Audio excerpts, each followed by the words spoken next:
श्रीमद्भागवत महापुराण। ओम नमो भगवते वासुदेवाय। श्रीमद्भागवत महापुराणम दसमः स्कंधः पूर्वार्धः। अथ प्रथमोऽध्यायः।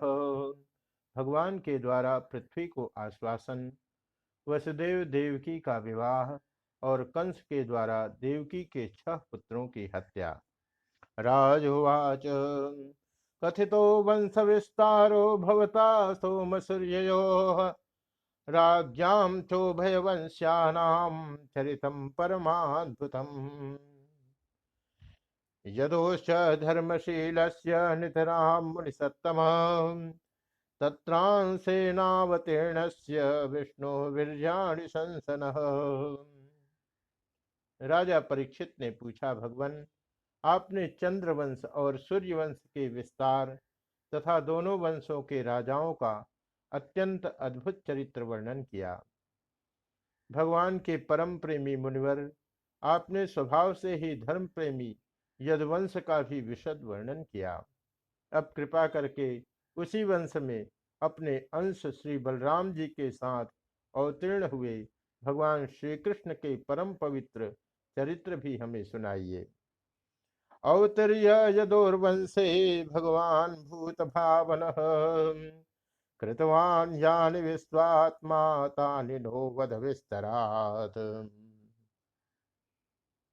भगवान श्री कृष्ण समस्त प्राणियों के जीवन दाता एवं सर्वात्मा है। उन्होंने यदुवंश में अवतार लेकर जो जो लीलाएं की, उनका विस्तार से हम लोगों को श्रवण कराइए। निवृत्ततरसैर्भगीयमानाद् भवौषधाक्षोत्रमनोभिरामात् का उत्तम श्लोक गुणानुवादात् पुमान् विरज्येत विना पशुघ्नाथ।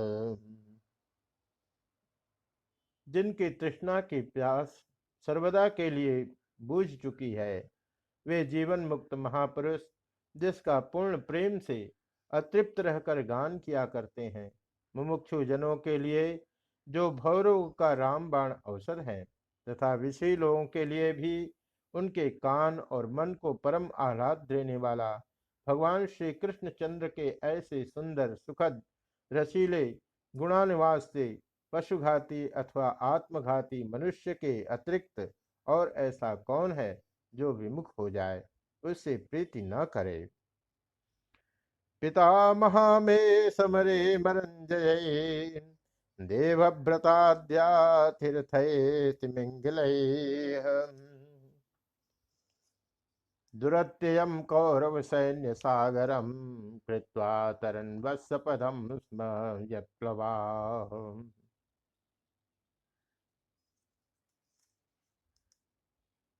श्री कृष्ण तो मेरे कुल देव ही हैं।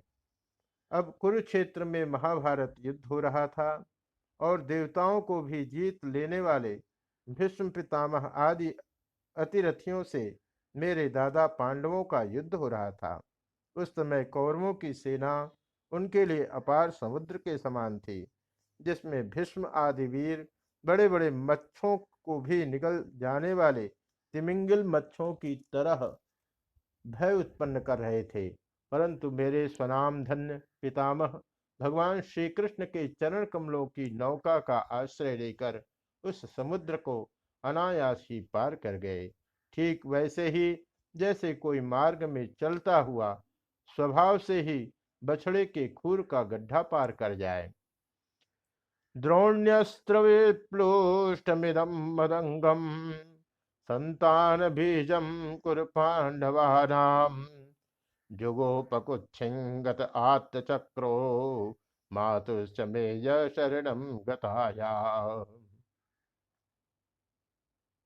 महाराज, मेरा यह शरीर जो आपके सामने है तथा जो कौरव और पांडव दोनों ही वंशों का एकमात्र सहारा था, अश्वत्थामा के ब्रह्मास्त्र से जल चुका था। उस समय मेरी माता जब भगवान की शरण में गई, तब उन्होंने हाथ में चक्र लेकर मेरी माता के गर्भ में प्रवेश किया और मेरी रक्षा की।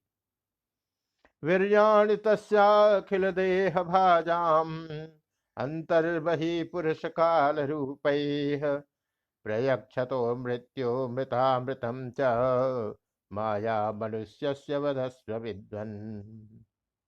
केवल मेरी ही बात नहीं, वे समस्त शरीरधारियों के भीतर आत्मा रूप से रहकर अमृतत्व का दान कर रहे हैं और बाहर काल रूप से रहकर मृत्यु का मनुष्य के रूप में प्रतीत होना, यह तो उनकी एक लीला है। आप उन्हीं के ऐश्वर्य और माधुर्य से परिपूर्ण लीलाओं का वर्णन कीजिए। रोहिण्यास्तनय प्रोक्तो राम संकर्षणस्त्वया देवक्या गर्भ संबंध कुतो देहांतरम विना। भगवान, आपने अभी बतलाया था कि बलराम जी रोहिणी के पुत्र थे। इसके बाद देवकी के पुत्रों में भी आपने उनकी गणना की।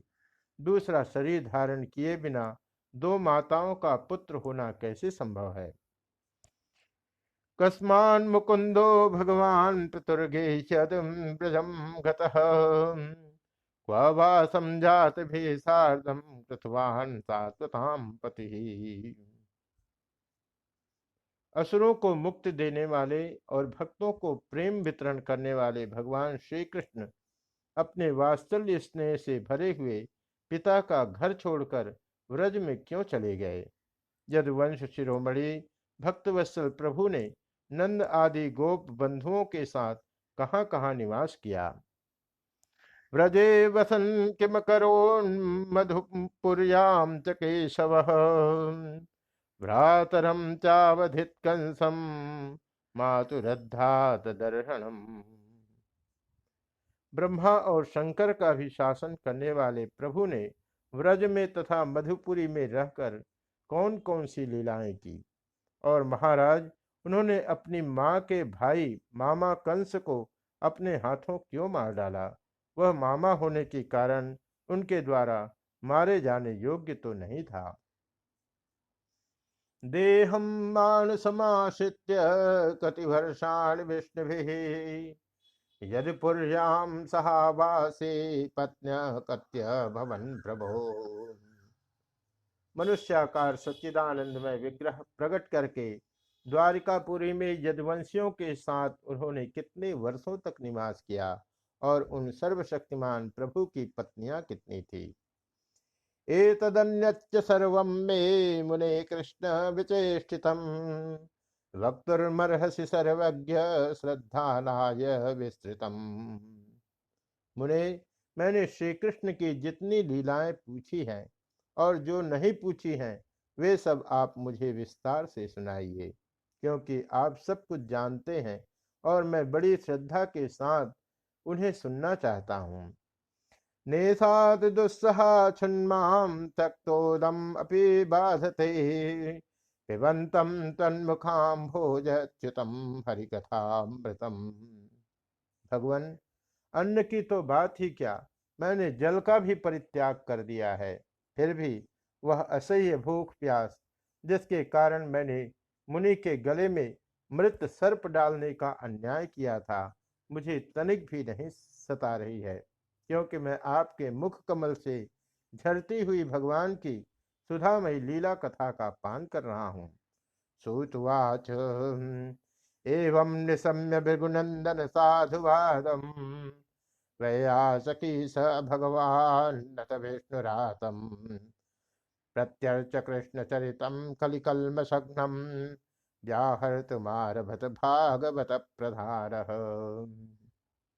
सूत जी कहते हैं, सौनक जी, भगवान के प्रेमियों में अग्रगण्य एवं सर्वज्ञ श्री सुखदेव जी महाराज ने परीक्षित का ऐसा समीचीन प्रश्न सुनकर, जो संतों की सभा में भगवान की लीला के वर्णन का हेतु हुआ करता है, उनका अभिनंदन किया और भगवान श्री कृष्ण की उन लीलाओं का वर्णन प्रारंभ किया जो समस्त कलिमलों को सदा के लिए धो डालती है। श्रीशुकुवाच सम्यक व्यवसिता बुद्धे तौ राजर्षि सत्तम वासुदेव कथायां ते यज्जाता दैठिकी रति। श्री सुखदेव जी ने कहा, भगवान के लीला रस के रसिक राजर्षि, तुमने जो कुछ निश्चय किया है वह बहुत ही सुंदर और आदरणीय है, क्योंकि सबके हृदय आराध्य श्री कृष्ण की लीला कथा श्रवण करने में तुम्हें सहज एवं सुदृढ़ प्रीति प्राप्त हो गई है। भग- वासुदेव कथा प्रश्न पुरुषां स्त्रीन् पुनाति वक्तारम प्रेक्षकम श्रोते तत्पाद सलिलम यथा। भगवान श्री कृष्ण की कथा के संबंध में प्रश्न करने से ही वक्ता, प्रश्नकर्ता और श्रोता तीनों ही पवित्र हो जाते हैं, जैसे गंगा जी का जल या भगवान शालग्राम का चरणामृत सभी को पवित्र कर देता है। भूमि तृप्त निपव्याज दैत्यादिक शतायुत आक्रांता भूरि भारेण ब्रह्मांडम शरणम जजौ। परीक्षित, उस समय लाखों दैत्यों के दल ने घमंडी राजा को रूप धारण कर अपने भारी भार से पृथ्वी को आक्रांत कर रखा था। उससे त्राण पाने के लिए वह ब्रह्मा जी की शरण में गई। गौ भूत्वा सुमुखे खिन्नाम क्रंदन्ते करुणम विभोः उपस्थितान्तिके तस्मै व्यसनम स्वमोचत। पृथ्वी ने उस समय गौ का रूप धारण कर रखा था। उसके नेत्रों से आंसू बह बह कर मुंह पर आ रहे थे। उसका मन तो खिन्न था ही, शरीर भी बहुत कृश हो गया था। वह बड़े करुण स्वर से रंभा रही थी। ब्रह्मा जी के पास जाकर उसने उन्हें अपनी पूरी कष्ट कहानी सुनाई। ब्रह्मा तदुपधार्याथ सहदैव तया सह जगाम तत्रे नयनस्थिरम क्षीर पयो निधे। ब्रह्मा जी ने बड़ी सहानुभूति के साथ उसकी दुख गाथा सुनी। उसके बाद वे भगवान शंकर, स्वर्ग के अन्यान्य प्रमुख देवता तथा गौ के रूप में आई हुई पृथ्वी को अपने साथ लेकर क्षीर सागर के तट पर गए। तत्र गत्वा जगन्नाथं देवदेवं वृषाकपिं पुरुषं पुरुषसुक्तेन उपसस्थे समाहितः। भगवान देवताओं के भी आराध्य देव हैं। वे अपने भक्तों की समस्त अभिलाषाएं पूर्ण करते और उनके समस्त क्लेशों को नष्ट कर देते हैं। वे ही जगत के एकमात्र स्वामी हैं। क्षीर सागर के तट पर पहुंचकर ब्रह्मा आदि देवताओं ने पुरुष सूक्त के द्वारा उन्हीं परम पुरुष सर्वांतर्यामी प्रभु की स्तुति की। स्तुति करते करते ब्रह्मा जी समाधिस्थ हो गए। गिरं समाधौ गगने समीरितां निशम्य वेधाश्रितानुवाचः गां पौरुषं मे शृणुतामराः पुनः विधीयतामासु तथैव माथिरम्। उन्होंने समाधि अवस्था में आकाशवाणी सुनी। इसके बाद जगत के निर्माण करता ब्रह्मा जी ने देवताओं से कहा, देवताओं, मैंने भगवान की वाणी सुनी है। तुम लोग भी उसे मेरे द्वारा अभी सुन लो और फिर वैसा ही करो। उसके पालन में विलंब नहीं होना चाहिए।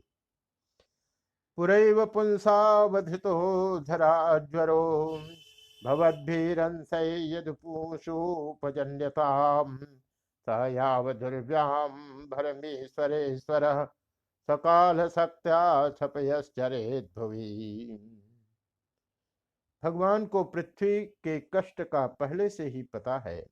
वे ईश्वरों के भी ईश्वर हैं। अतः अपनी काल शक्ति के द्वारा पृथ्वी का भार हरण करते हुए वे जब तक पृथ्वी पर लीला करें, तब तक तुम लोग भी अपने अपने अंशों के साथ यदुकुल में जन्म लेकर उनकी लीला में सहयोग दो। वसुदेव गृहे साक्षात् भगवान पुरुषः परः जनिष्यते तत्प्रियार्थम संभवंतो सुरस्त्रियः। वसुदेव जी के घर स्वयं पुरुषोत्तम भगवान प्रकट होंगे।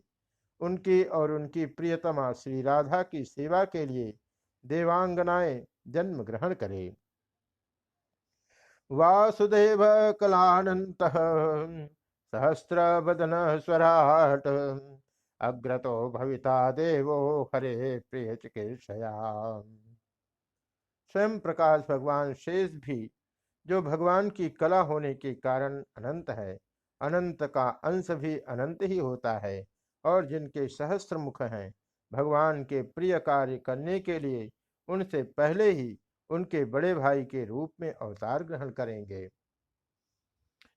विष्णुर्माया भगवती यया सम्मोहितं जगत आदिष्टा प्रभुणांसेन कार्यार्थे संभविष्यति।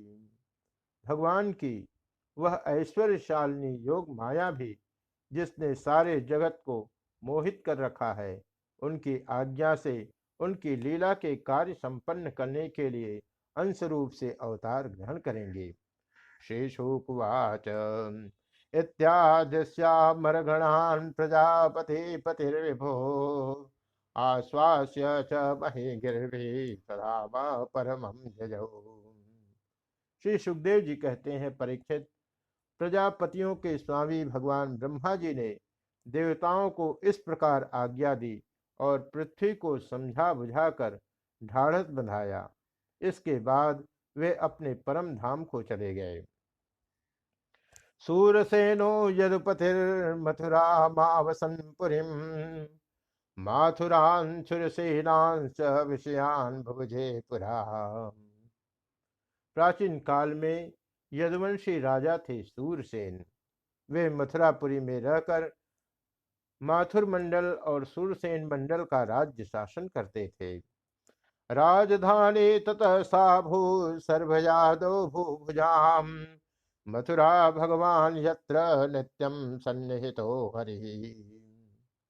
उसी समय से मथुरा ही समस्त यदुवंशी नरपतियों की राजधानी हो गई थी। भगवान श्री हरि सर्वदा वहां विराजमान रहते हैं।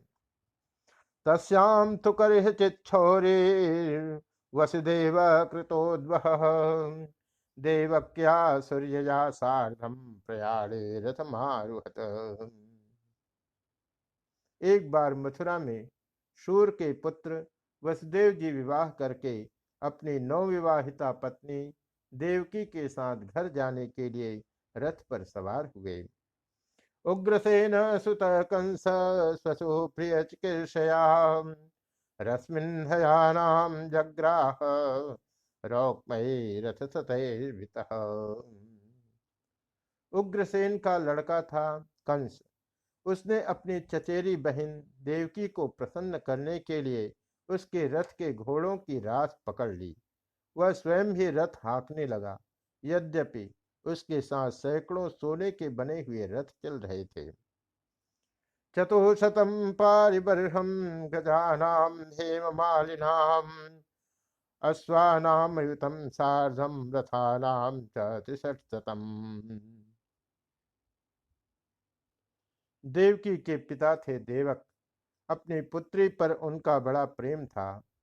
कन्या को विदा करते समय उन्होंने उसे सोने के हारों से अलंकृत 400 हाथी, 15,000 घोड़े, 1800 रथ तथा सुंदर सुंदर वस्त्राभूषणों से विभूषित 200 सुकुमारी दासियां दहेज में दी।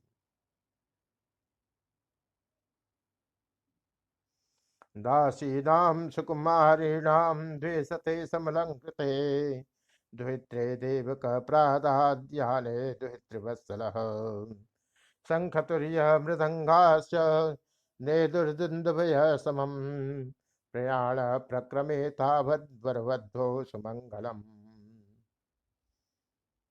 विदाई के समय वर वधु के मंगल के लिए एक ही साथ शंख, तुरही, मृदंग और दुंदुभिया बजने लगी।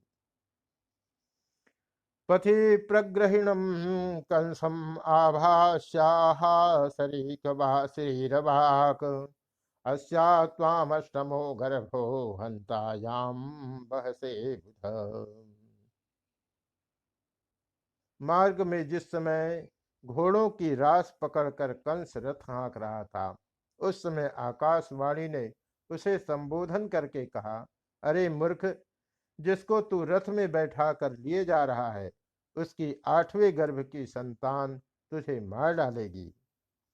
इत्युक्त स खल पापो भोजानाम कुलपांसनः भग्निम हंतुमारब्ध खड्गपाणी कचे गृहीत। कंस बड़ा पापी था, उसकी दुष्टता की सीमा नहीं थी। वह भोजवंश का कलंक ही था। आकाशवाणी सुनते ही उसने तलवार खींच ली और अपनी बहन की चोटी पकड़कर उसे मारने के लिए तैयार हो गया। तम जुगुप्सित कर्माणम नृशंसम निरपत्रपम वसुदेवो महाभाग उवाच परिशांतयन्। वह अत्यंत क्रूर तो था ही, पाप कर्म करते करते निर्लज्ज भी हो गया था। उसका यह काम देखकर महात्मा वसुदेव जी उसको शांत करते हुए बोले।